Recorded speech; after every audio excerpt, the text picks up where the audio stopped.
All right, greetings everyone. Welcome back to the channel. Remember to like, share, comment, and subscribe. So for this video, we'll be working with January 2022, paper 2 for social studies. All right, so this is the first half. I will post the second part of it at a later date. So we are going to look from question 1 right down to regional integration. Then the option sections will be done in another video. That is communications, tourism, and consumer affairs. Those will be done at a later date. So question 1A says, outline 2 reasons for changes in the roles and responsibilities of family members within the modern society.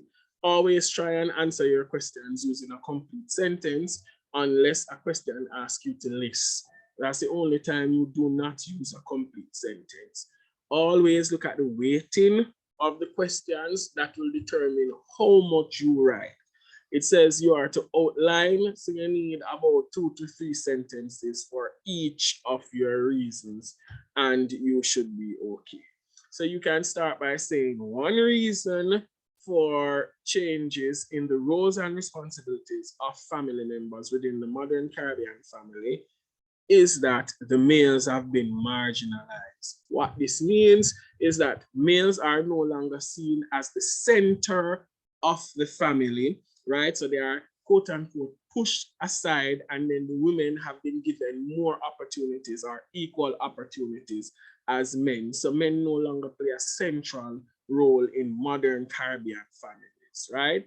Another reason for the change is that women have been given more educational opportunities, right? So they are staying in school longer, they are going on, more women are going on to higher education than men. So now women are able to hold certain jobs in society. So a lot of women now, because they are working and they are working decent salaries, they are waiting longer to start a family, having children, getting married, they are waiting longer. A lot of women are saying now that they are independent and they don't need a man because they can basically take care of themselves, right? So those are 2 good reasons. If you have other reasons that you came up with on your own, you can always put it in the comment section. Next question says, outline 2 ways in which current laws related to families in the Caribbean have contributed to the protection of family members, right? So 2 ways in which laws have contributed to the protection of family members is there is a law in Jamaica that outlaws illegitimate children. Back, I think, in the leading up to the 70s, if a child was born outside of wedlock, then he would be considered illegitimate and wouldn't qualify for any inheritance if his father died, right? Worse if his father was already married, right? So that law was changed, so all children have the same rights. Good. Another law is laws of inheritance. Good. So if a spouse dies or a parent, right, then the other spouse can benefit and other family members don't just run in and fight out that person of the inheritance. If the parent or parents die, then the children can benefit of whatever asset the parent or parents may have, and other family members don't swindle them out of it. So those laws are in place to protect family members. C says, Caribbean countries have many unique cultural traditions. In recent years, however, it has been noted that some of these cultural traditions have been dying because of cultural penetration. Good. So first question now says, suggest 3 actions which can be taken to preserve the unique cultural traditions of the Caribbean. Next part says, explain why each action suggested is likely to be successful. So you are going to give your action in one breath, and then in another breath, you are being asked to justify your action. Good. So please ensure that you give your action, then justify. I find that a lot of students, they justify with the answer and then they leave the justification blank. Do not do that because you'll be losing 6 marks. So give the answer in a sentence or 2, and then there's also the space. Let me show you the paper. Just look on screen. So you say action 1 and then explanation 1. So you give your action and then you explain why your action will be successful. All right, so the one action now to preserve culture is to make it a part of the curriculum and teach it in school.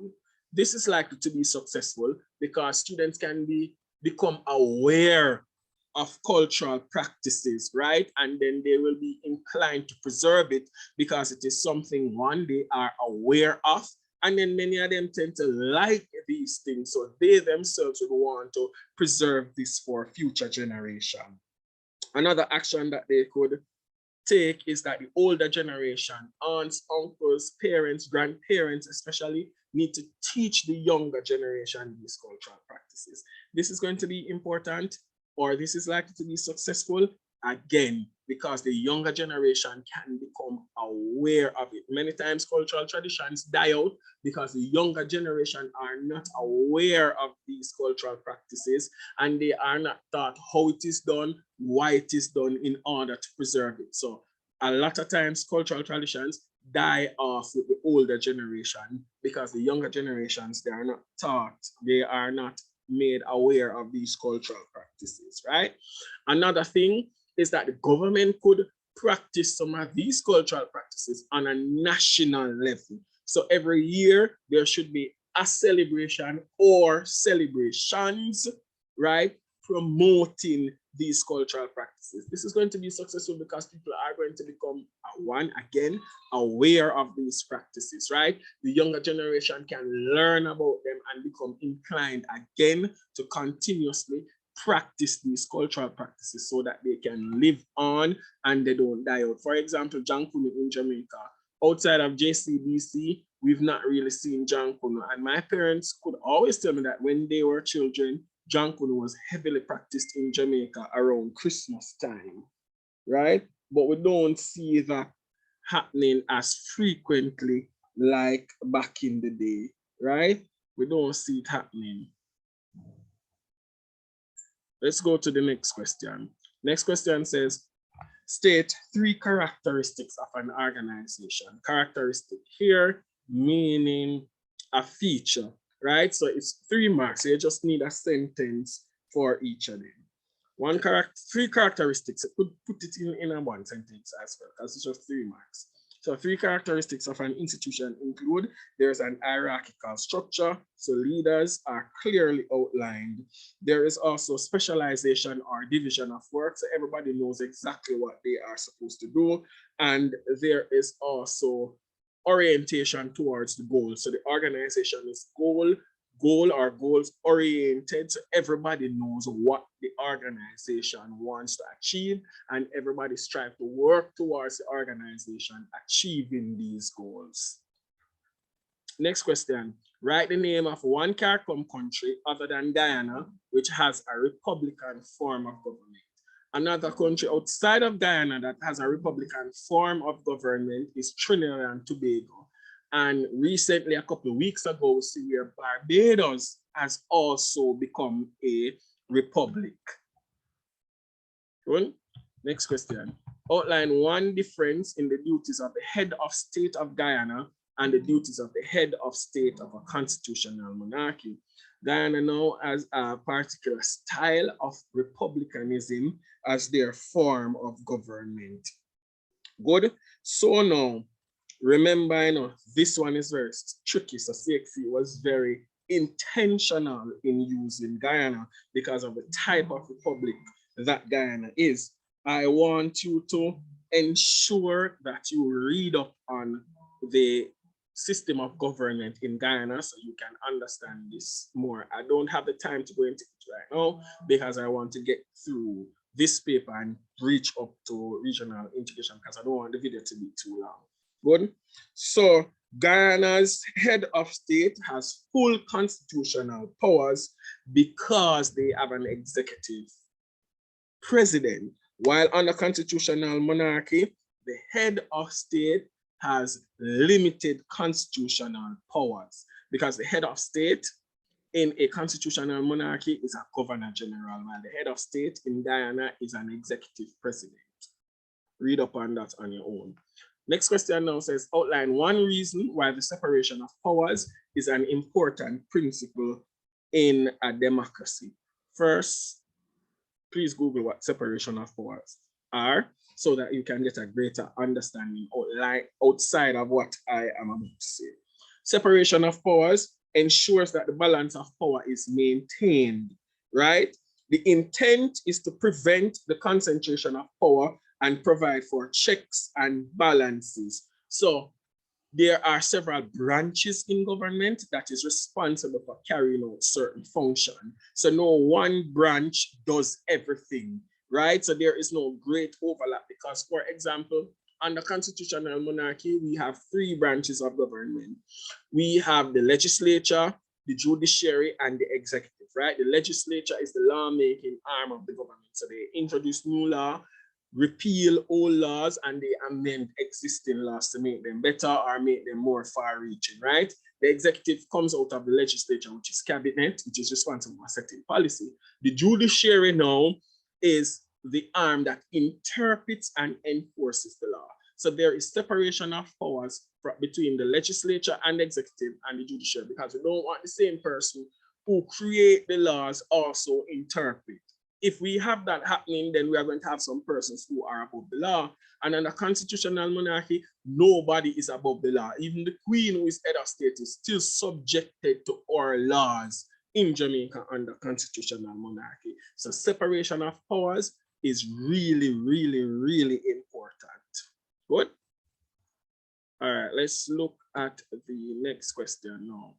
It says, suggest 3 actions which citizens of a community could take to help the police maintain law and order. And then you're going to justify your action. So you're going to say why your action is going to be successful. So think about it. What do you think citizens in a particular community could do to help the police to maintain law and order? Number one reason that the citizens can do to help the police to maintain law and order, is to obey the laws, right, that are set out. This is going to be successful because once the citizens obey the laws, then there is going to be little for the police to do, because if nobody's breaking any law and everybody's obeying the law and being subjected to the law, then the police work becomes easy, and then now they can maintain law and order. Good. Another thing that they can do is to report a crime, right? Become an informer. In Jamaica, we say, many people say that informer for dead, and if you see I'm blind, hear and deaf, so people's business alone. But when you become an informer, right, and you can give the police tip and tell them the illegal things that are happening, then the police now can get wind of what is actually happening and go and dig out the criminals and bring them to justice. And that is going to reduce crime and violence in the community, and also help the police to maintain law and order. Another thing that citizens could do is create a neighborhood watch, right? Where the community now becomes one and start looking out for each other. So if you see something, you say something, and you don't keep it to yourself. That is going to be successful because everybody will be looking out for everybody. So crime and violence will be significantly reduced, because even if criminals want to come in, they know that anybody see them will actually report that, right? So that's how you give your point and you also justify. Good. Let's look at this part now. So it says, study the map of the Caribbean below, then answer questions which follow. So it says, study. So you are going to look closely at the map, because the series of questions that will follow will be based on the map that you have been given to study. So I want you, ladies and gentlemen, to look closely at the map. Look closely at the map. Look. So you see it labeled A, B, C, D, and E. So I guess it's A is Belize, B is Jamaica, E looks like Dominica, C is Trinidad and Tobago, and then D looks like British Guyana, right? That is what it looks like. So it says, complete the table below by inserting the names of 2 of the countries labeled A, B, C, and D. All right, so just by looking at the map, we would have already labeled the countries, right? A, B, C, and D. So again, let's look at the map. A is Belize, B is Jamaica, C is Trinidad and Tobago, D is British Guyana, and then E looks like Dominica. All right, so it says now for each country named, insert 1 major natural resource associated with the country in the column to the right. An example has been provided for you. Good. So E is Dominique, as I said before, and their major natural resource is forestry. So listening, this is kind of tricky. It doesn't say list the resource. It says that you are to put the major natural resource. So you have to put the dominant one in the column. All right. So A is Belize. Belize is dominant natural resource is petroleum. Jamaica, dominant natural resource is bauxite. Trinidad and Tobago, their dominant natural resource is petroleum, right? And Guyana, their dominant natural resource is bauxite. Good. All right, so let's look at the other questions now. So it says, define global warming. Global warming is a gradual increase in the overall temperature of the Earth's atmosphere, generally attributed to the greenhouse effect caused by increased levels. Excuse me a minute, ladies and gentlemen. I need to borrow a phone to make the call. Why you mean this info? You're not come back now. You have to wait for me. Back to this. I'll be through soon. All right. Generally attributed. Sorry, let's go over the definition. Sorry about that breaking transmission.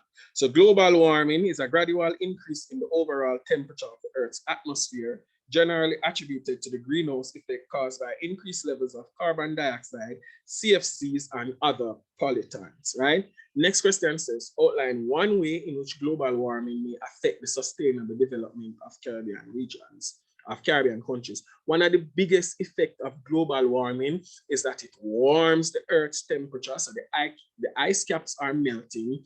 And because the ice caps are melting faster than normal, it continues to allow the sea levels to rise. And with the rising sea levels, those sea levels continue to eat away shoreline, right?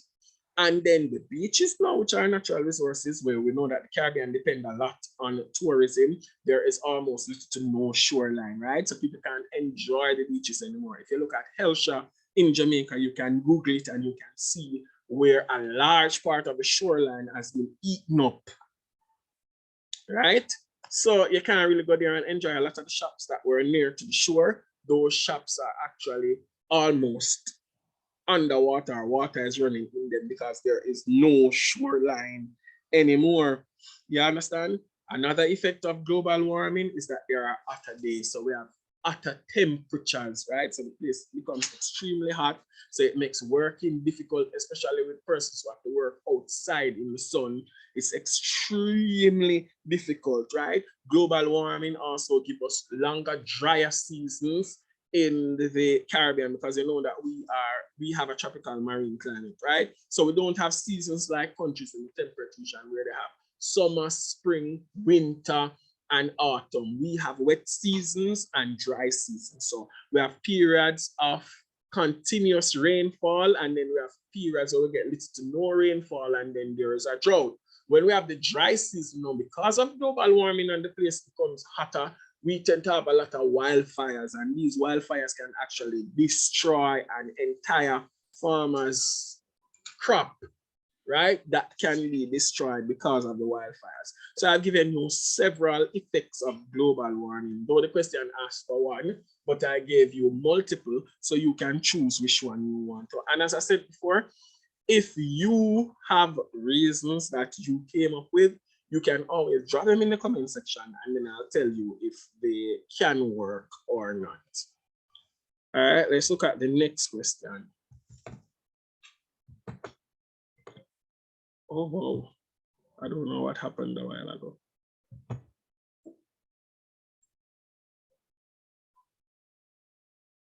I seem to pass the question. This is technology. We always have to prepare for failure of equipment. When we look at technology, when we look at communication, and we look at technology, we always have to prepare for that. All right. All right, so next question now says, let me see if I'm at the right place. Global warming, right. I'm at the right place. So there's 3 actions which individuals could take to help reduce global warming. And then we went sorry, we're going to justify those actions by saying why they will be successful. Number one solution, for global warming is that we should protect our forest, right? Government should put laws in place to criminalize deforestation, and neighbors should start to look out for the environment where they see illegal deforestation being taking place. They should report these things to the relevant government agencies so those people can be brought to justice. Bring them to they should be brought to justice so people can understand that deforestation is illegal and it is damaging to the environment. This is going to be successful because if people know that they have some large sums of money to pay, right, or if they're going to have jail time or prison time, then they will be less likely to contribute to deforestation, right? Another thing that people could do is government should start promoting clean energy more and give persons who want to venture into that type of business, some subsidy to start up or to continue the business. So clean energy like wind, solar, biofuels, right? That those things are less harmful to the environment because those are natural. Wind energy, sunlight gives the solar energy, hydroelectricity that comes from fast flowing rivers. We have a number of fast flowing rivers in Jamaica. So those are clean energy and less damaging to the environment. This is going to be successful because when you compare it to petroleum, right, all of the toxins that come from burning those fossil fuels, right, damaging to the environment, which also contributes to global warming and greenhouse effect. Good. Another thing that citizens could do, they could pool their resources together so that persons can actually go into business and capture carbon dioxide, right, from power plants and start to store it underground or turning it into valuable products such as gasoline. When this is stored underground, it is going to be less damaging to the atmosphere because that the atmosphere actually traps the carbon dioxide, right, and turns it back into heat to us and makes the place hotter, which also contributes to global warming. This is going to be successful because less harmful pollutants will go out into the atmosphere and contribute to global warming. All right, let's move on to the next question.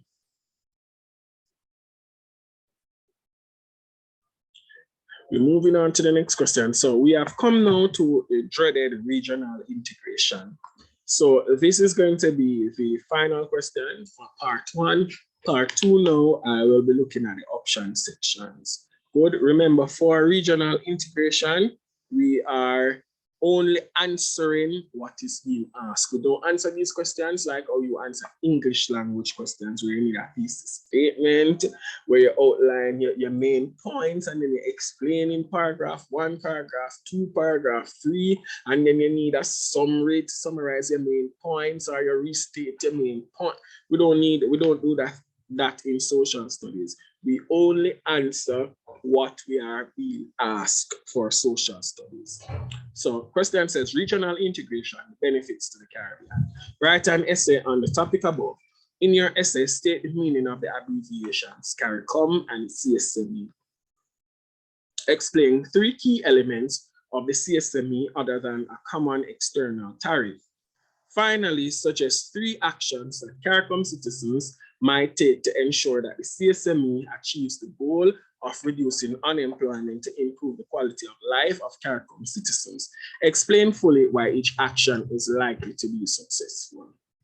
All right, good. So I tell my students, indent for each point that you are explaining, right? Or each paragraph, sorry. So each part of the question, you explain it in a new paragraph and indent for each paragraph. That's what I should have said. So this is all of 20 marks, good? Write as much as you can. I tell my students to use, what's the acronym again? You say a point, you write your point, you explain peel, right? You write your point, you explain, you give an example, and then you link up your point with the explanation, right? So use the peel when you're writing essays for social studies, and then you'll be able to be more effective, because you always have to assume, you know, that the person who is marking your paper knows nothing about what you are writing. So when you write, the person should leave well informed in order to gain maximum points for these essay type questions. So CARICOM, the abbreviation CARICOM means CARICOM Community. Abbreviation CSME mean, or the acronym, sorry, acronym CSME mean Caribbean Single Market and Economy, right? They said to explain 3 elements of the CSME other than a common external tariff, right? Just look at the objectives of the CSME, right? So one is free movement of goods and services through measures, why I can't say measures, through measures such as eliminating all barriers to intra-regional movement and harmonizing standards to ensure acceptability of goods and services traded. Another one is improve standards of living and work. Then there is full employment of labor and full exploitation of other factors of production. And you can add a sentence or two to each of them, you know, just to make the marker know that you understand what you are saying. Then it says, no, finally suggest 3 actions that CARICOM citizens may take to ensure that the CSME achieves the goal of reducing unemployment, improve the quality of life of CARICOM citizens, and then you explain why each action is likely to be successful. Remember, you know, it never says what the government should do, but it says what citizens can do in order to, improve the quality of life, improve their own quality of life. So think about what you think you could do, you know, as a citizen of a Caribbean country to improve your quality of life. What do you think you could do? Think about it, right? Persons could do. There is the big business of entrepreneurship. That's a very good thing that people can do. So people can go into business, because remember, you know, there's free movement of goods and labor, and there's a common external tariff, right? So everybody pays the same price. So people can actually start businesses and move things around, right? So there is a available market under the CSME for your goods or your service, right? So entrepreneur is a big thing. Entrepreneurship is a big thing that people can actually go into in order to make some money, benefit from regional integration, and actually help to improve their quality of life. Another thing, supporting regional producers, right? People should buy local or buy regional as well. So instead of taking North American products or European products or Asian products or Australian products, you should prefer local first and then regional as a secondary option. But the primary option should be local, right? So buy what your country produces. If your country not have where you want, seek for it to say if any regional producers actually produce it before you go to the international producers. This is going to be successful, you know, because if you keep the regional businesses into business, then it means that the region is going to improve, because regional businesses tend to employ persons from the region. And then because of the CSME, you know, where there is free movement of not only goods, but also people. So I can stay in Jamaica and apply for a job in Barbados and get that job because of the CSME, right? So the CSME helps to reduce unemployment and underemployment. Good. Another thing is for persons to be informed. So be aware of what is happening with CARICOM. Be aware of what is happening with the CSME. Be aware of what is happening in your country. Be aware of what is happening in the region so that you can make informed decisions. Because a lot of people don't know that regional businesses employ a lot of persons, and it is always good to support regional producers, though sometimes regional goods might be a little bit more expensive than the international one because production cost is higher. So sometimes you have to clench some to one bite a lip in order to support regional businesses or local businesses. So you might have to pay an extra $10 or an extra $20, but sometimes we should do that in order to keep locals in business. Sometimes we just pay the extra $20, extra $30 in order to support them, because once you keep them in business, then it's going to be better for employment, better for the government, because the government gets taxes directly and indirectly as well through these businesses. So that is why it will work. If you have varying answers, you can drop them in the comment section down below. I'm also searching for the paper 1 for this January 22 paper. I've been asking, I can't seem to get it.